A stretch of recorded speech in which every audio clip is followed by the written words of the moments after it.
Oke, kemudian saya ke Mas Martin. Mas Martin sebenarnya jadi sampai dengan sekarang apa yang dari kuasa hukum pertahankan membantah apa yang dikatakan oleh Pak Sambo bahwa Joshua melakukan tindakan yang tidak senonoh sehingga Pak Sambo membela harkat dan martabat keluarga. Ya. Begitu? Yang pertama ya, kalau memang kejadian demikian, Pak Sambo ini kan orang yang kuat, baik jabatan dan tenaga ya. Kenapa memang kalau tidak mendengar informasi itu langsung, kenapa tidak dieksekusi di rumah Magelang? Ini kan jadi pertanyaan lagi. Langsung ke sana kenapa gitu mesti dibawa ke rumah dinas di Jakarta? Berarti kalaupun ada peristiwa pelecehan di Magelang, aneh juga ya ketika Bu Putri, Joshua, dan Baradae naik mobil yang sama begitu? Betul. Nah yang kedua, kami tidak bisa mempercayai kesaksian ataupun keterangan orang yang dari awal tidak konsisten mengenai kebenaran yang apa yang disampaikan oleh yang bersangkutan. Nah yang ketiga, bisa disesuaikan dengan keterangannya Baradae Eliezer ketika dia sudah mulai lurus. Dia nggak mengatakan tidak ada menembak-menembak, tidak ada dia mengetahui dugaan kekerasan seksual. Iya. Okay. Nah, bagaimana kok tiba-tiba sekarang ada statement katanya untuk membela harkat martabat, dan apa ada hubungannya dengan kedatangan Bu Putri ke Makobrimob dan mengatakan bahwa saya mencintai suami saya? Ini apa maksudnya? Oke. Mungkin saya tanya kepada Prof. Muzakir. Prof, sebenarnya kalaupun ketika ada peristiwa pidana ternyata memang sudah tidak tersambung lagi ya dengan Prof. Muzakir, mungkin saya kepada Bang Reza, singkat saja Mas Reza, sebenarnya kalaulah keterangan ini mengenai pelecehan seksual berubah-ubah dalam psikologi forensik, ini apa? Bisa dipercaya tidak sih? Nah, bisa dipercaya atau tidak berarti nanti hakim akan menilai 3 hal. Ini istilahnya adalah provocative defense. Berarti ada seorang tersangka yang mengklaim bahwa tindakannya tak lain tak bukan karena ada pihak lain yang mengganggu. Ada pihak lain yang memprovokasi. Jadi tahap demi tahap berpikirnya, pembuktiannya seperti ini. Pertama, harus bisa dipastikan bahwa ini tak lain tak bukan adalah provokasinya datang dari pihak eksternal. Tidak sedikit pun dari internal. Satu. Yang kedua, akan dicek jarak waktu antara munculnya provokasi dengan aksi eksekusi.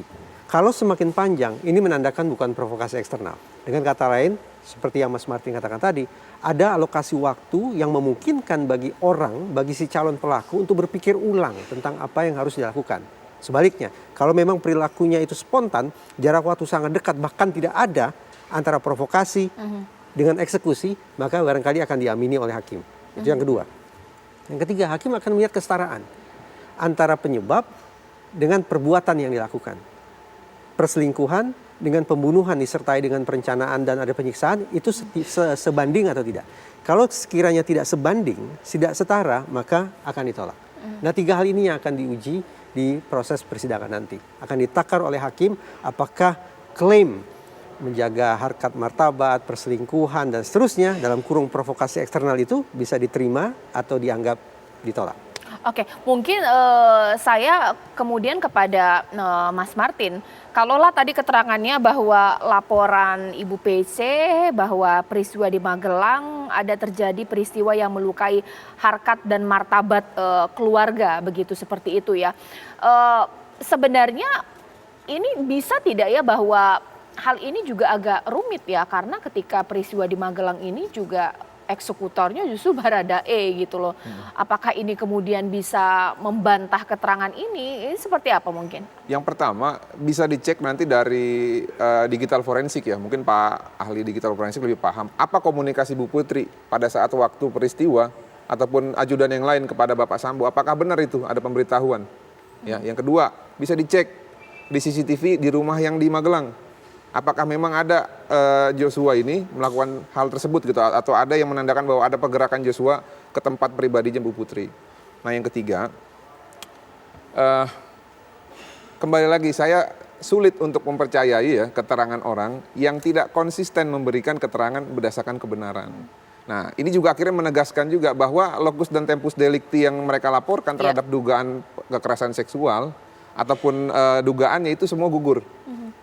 Karena sekarang berubah lagi keterangannya. Tadinya dibilang di Jalan Duren 3 penyebabnya itu kan, yang dilaporkan ancaman dan juga kekerasan seksual. Sekarang ditarik lagi ke Magelang. Nah oleh karena itu, kalau saya boleh memberikan saran kepada keluarga Bapak FS, segeralah bertobat, sampaikanlah yang sebenar-benarnya. Kami dari kuasa hukum pasti akan membantu kalian kalau memang pun nanti di persidangan bagaimana caranya supaya keluarga ini bisa memaafkan. Tapi dengan cara yang tidak terpuji seperti ini, memberikan keterangan yang mengarahkan kepada dugaan fitnah gitu ya, ini justru akan memperumit proses persidangan nanti. Ya, itu mungkin Mbak. Oke, jadi berarti kalau dari kuasa hukum tidak mengarah kepada pelecehan seksual, tapi lebih kepada punya informasi yang kemudian mau diungkap atau mungkin apakah Joshua mau berkhianat atau bagaimana? Saya pikir kalaupun memang itu dugaannya kekerasan seksual, kenapa tidak dilaporkan saja ke polisi? Oke. Biarkan tersangka nanti atau terdakwa membela dirinya. Kalau sekarang kan tersangka dan terdakwa tidak bisa lagi membela dirinya karena sudah mati. Oke, ya. Nah. Terima kasih Bang Marty, kita tunggu lagi bagaimana pemeriksaan lanjutan kepada tersangka lain, bahkan juga kepada Pak Sambo, boleh kemudian melanjutkan kegiatan hari ini. Nanti saya akan mau tanya kepada Abah bahwa yang menjadi kunci selain adalah keterangan Ibu Putri, yakni adalah CCTV yang tidak ada. Secara digital ini, ketidakadaan ini sebenarnya bisa tidak sih bahwa untuk perangkat digital zaman sekarang tidak ada, itu sebenarnya bisalah dikembalikan lagi datanya sesaat lagi di Apa Kabar Indonesia Malam.